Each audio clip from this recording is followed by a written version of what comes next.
కర్కాటకం వారికి కనుక చూసుకున్నట్లయితే ప్రస్తుతం మీ గురువు 12వ స్థానంలో ఉన్నాడు. 11 మార్చి నుంచి వక్రత్యాగము పోయి స్ట్రైట్ అవుతాడు. జూన్ 1వ తేదీ వరకు 12లో ఉంటూ జూన్ 2వ తేదీ నుంచి మీ రాశిలోకి ప్రవేశిస్తాడు.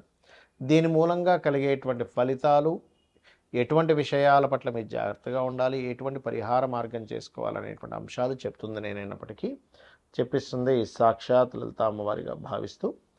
ప్రధానంగా మీకు గురువు ఎప్పుడైతే 12వ స్థానంలో ఉన్నాడో శనగలు ఎక్కువగా దానంగా ఇస్తూ ఉండండి. గోశాలకు వెళ్ళి ఎక్కువ సేవ చేయండి. ఇదే పరిహారం. ఇక మిగతా అంశాలు కనుక చూసుకున్నట్లయితే 12వ స్థానంలో వక్రత్యాగమైనటువంటి గురువు మీకు ఖర్చుల విషయంలో,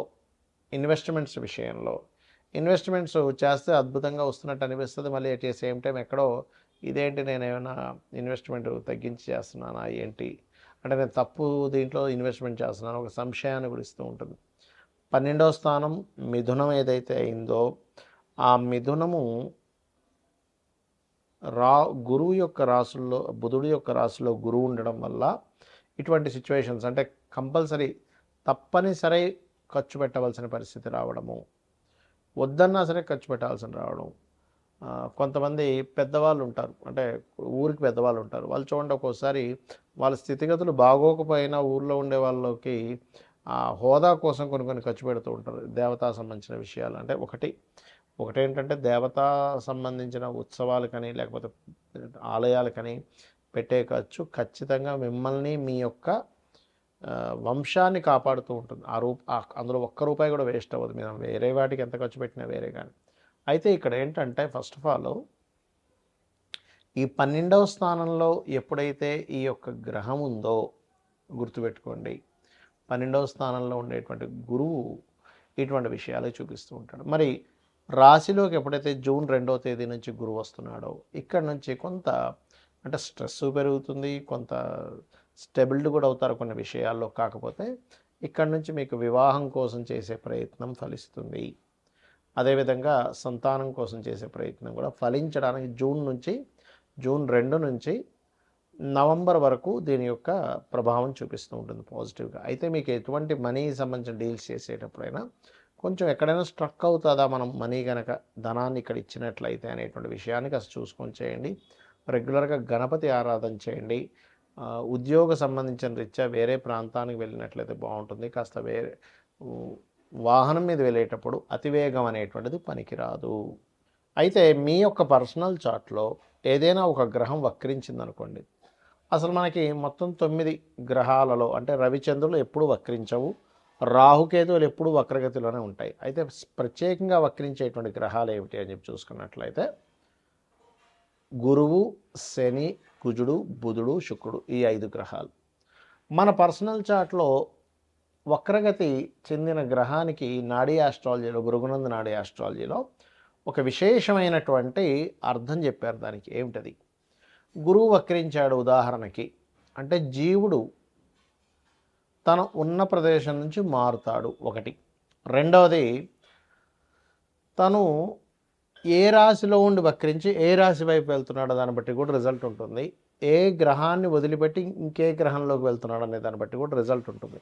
అక్కడ ఒక శుభగ్రహం ఉండి వదిలిపెట్టి పాపగ్రహం వైపు వెళ్తే ఇతను ఉన్న ప్రదేశం మారడం వల్ల లేకపోతే కొన్ని వదిలేయడం వల్ల చాలా ఇబ్బంది పడతాడని అర్థం. అలా కాకుండా అంటే ఎలా అంటే ఇప్పుడు చూడ మనకి మంచి మనుషులను వదిలేసి అనవసరమైన దీంట్లోకి వెళ్తున్నాము అని చెప్పొచ్చు. ఏది శుభగ్రహంతో ఉన్నటువంటి గురువు వక్రించి పాపగ్రహం వైపు వెళ్తాయి. అలా కాకుండా పాపగ్రహంతో ఉన్నటువంటిది వదిలేసి శుభగ్రహం వైపు వెళ్తున్నాడు అనుకోండి, మీ లైఫ్లో ఖచ్చితంగా కొన్ని ఇబ్బందులు ఏవైతున్నాయో పోయి మళ్ళీ మంచి టైం వస్తుందని కూడా చెప్పొచ్చు. అయితే జూపిటర్ వక్రగతి అనేటువంటి పాస్ట్ లైఫ్ అని చెప్తుంది. ఏ గ్రహమైన వక్రగతి అంటే పూర్వజన్మల్లో కొన్ని దేవతా సంబంధించినటువంటివి, గురు సంబంధించినటువంటివి, అదేవిధంగా స్పిరిచువల్ రిలేటెడ్ సంబంధించినవి, గురువు సేవ సంబంధించినవి కొన్ని మీరు పెండింగ్లో ఉన్నారు, అవి మీరు తీర్చుకోవడానికి ఈ జన్మ ఎత్తారు అనేటువంటిది మీరు అర్థం చేసుకోవాలి. ఇక అంటే ఎవరికైనా గైడింగ్ చేయడం అనుకోండి, టీచింగ్ చేయడం అనుకోండి, ఇవన్నీ కూడా అనుకోండి. ఇక రెండవది శని గనక వక్రించాడు. ఇక్కడ కూడా మీరు శని అంటే కర్మకారకుడు, ఉద్యోగానికి కారకుడు. కాబట్టి ఈ ఉద్యోగానికి కారకుడైన శని మీ జన్మజాతకంలో ఏ రాశిలో ఉన్నాడు? నీచంలో ఉండి వక్రిస్తే అంటే మేషరాశిలో ఉండి వక్రిస్తే నీచత్వం పోయినట్టు. తులారాశిలో ఉండి వక్రిస్తే ఉచ్చత్వం పోయినట్టు అనమాట. కాబట్టి ఉచ్చనీచ స్థానాల్లో ఉండేటువంటి గ్రహాలు వక్రించినప్పుడు అది రివర్స్ ఫలితాలు ఇస్తాయి. అలాగే మిగతా రాసుల్లో ఏ రాశిలో ఉండి వక్రించాడు, ఆ యొక్క తత్వాన్ని వదిలిపెట్టి పక్క తత్వాన్ని ఇది తీసుకోబోతుంది అనేటువంటిది మీరు అర్థం చేసుకోగలగాలి.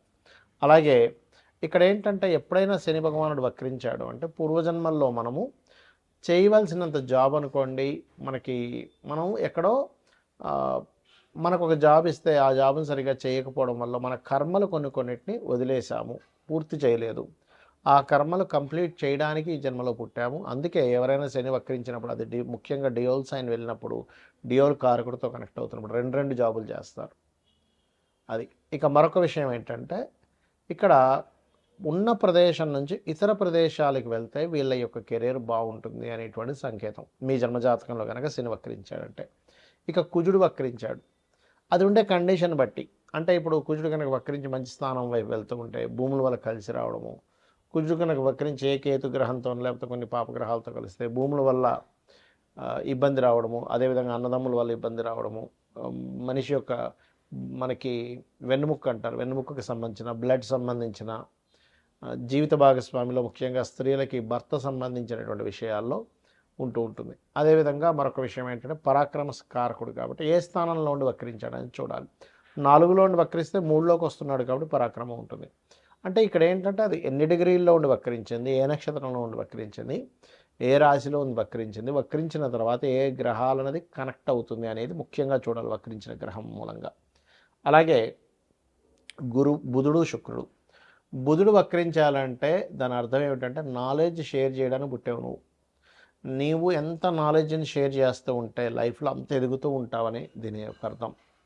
అదేవిధంగా పూర్వజన్మల్లో కొన్ని రిలేషన్స్ పోగొట్టుకొని మరలా ఆ రిలేషన్స్ కనెక్టివిటీ కోసం ఈ జన్మ ఎత్తడం జరుగుతుంది. బికాజ్ ఆఫ్ బుధుడు ఈజ్ రిలేషన్స్ కారకుడు, ఇది ప్రధానంగా గుర్తుపెట్టుకోవాలి. ఇక శుక్రగ్రహం ఎప్పుడైనా సరే గుర్తుపెట్టుకోండి, శుక్రుడు భార్యాకారకుడు, ధనకారకుడు.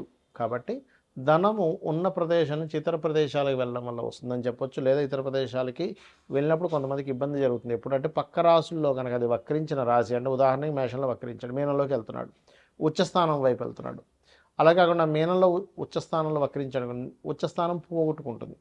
అదేవిధంగా ఏ రాశిలో అయినా శుక్రుడు వక్రించినప్పుడు ఆ వెనక రాశిలో ఉండే ప్లానెట్ ఏమిటి, ఆ వెనక రాశిలో ఉండే ప్లానెట్ యొక్క స్థితి ఎలా ఉంది కూడా చూసుకోవాలి. ఇక మీరు ఈ గ్రహాలు వక్రించినప్పుడు దానికి సంబంధించిన అంటే కొంతమందికి స్త్రీలతో, ఇప్పుడు శుక్రుడు అనుకోండి, స్త్రీలకు చేయాల్సినవి కొన్ని బ్యాలెన్స్ ఉండిపోయాయి, అంటే చెల్లి అనుకోండి, భార్య అనుకోండి. అదేవిధంగా అందుకే కొంతమంది సప్తమంలో కనుక ఏదైనా శుక్రుడు వక్రిస్తే జీవిత భాగస్వామి దూరంగా వెళ్ళడం, జీవిత భాగస్వామితో ఏదో కారణం చేత దూరంగా ఉండడం కూడా జరుగుతుంటుంది లగ్న సప్తమాల్లో వక్రించినప్పుడు. ఇక ఇవన్నీ ఒక ఎత్తు అయితే మీ పర్సనల్ చార్ట్లో మనం గోచార ఫలితాలు ఎలా అయితే చెప్పుకుంటున్నాం, పర్సనల్ చార్ట్లో ఉండేటువంటి లగ్నం నుంచి 12 భావాధిపతులు ఎలా ఉన్నాయో చూసుకోవాలి. అంతేగాని ఎల్నాటి శని వల్లే నాకు ఇబ్బంది వస్తుంది, కాల్సపు దోషం వల్ల ఇలా వస్తుందని అనుకోవడం కాదు.